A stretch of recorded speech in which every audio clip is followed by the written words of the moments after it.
কোনো মরণাস্ত্র পুলিশের হাতে থাকবে না, পুলিশের হাতে যেন আর কোনো মরণাস্ত্র না থাকে এইগুলি তাদের জমা দিয়ে দিতে হবে। কোনো মরণাস্ত্র পুলিশের হাতে থাকবে না, বাট এপি ব্যাটালিয়নের হাতে থাকবে। এপি ব্যাটালিয়নের কাজ কিন্তু অন্য পুলিশের থেকে একটু ডিফারেন্ট, তাদের হাতে থাকবে। শুনেন, আমি একটা কথা বলছি, এপি ব্যাটালিয়নের কাছে মরণাস্ত্র থাকবে।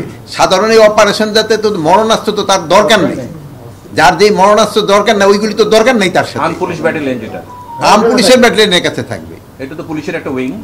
হ্যাঁ, কিন্তু ওই যে আপনি বলবেন যে ওই যে রাইফেলও থাকবে না, তা না, রাইফেল তো তার কাছে থাকবেই।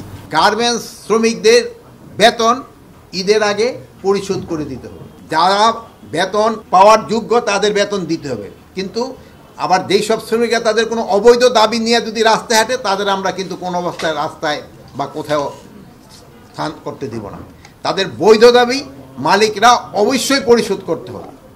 বৈধ যেটা দাবি, যেটার জন্য কাজ করছে তাদের পয়সা অবশ্যই দিতে হবে, বাট যেটা তাদের অবৈধ দাবি ওইটা কোনো অবস্থায় বরদাস্ত করা হবে না। বান্ডেল থাকলে প্রতি সেনমানিতে টাকা বাঁচবে।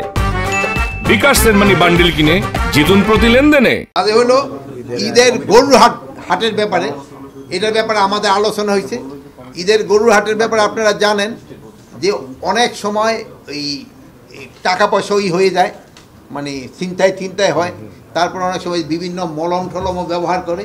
এই জন্য আমরা এবার একটা ইনস্ট্রাকশন দিচ্ছি ইসেদের, এই ডোনেশের চিফ এক্সিকিউটিভরা ছিল, তারা এখানে এরা করে নাকি রাখে, ভলান্টিয়াররা রাখে হলো ওদেরকে ওই ইরা দিয়ে গেছে কিনা, ওই যে কী বলে হাসিলের টাকা, ওই ভলান্টিয়ার রাখে হলো যারা ইজারা নেয়।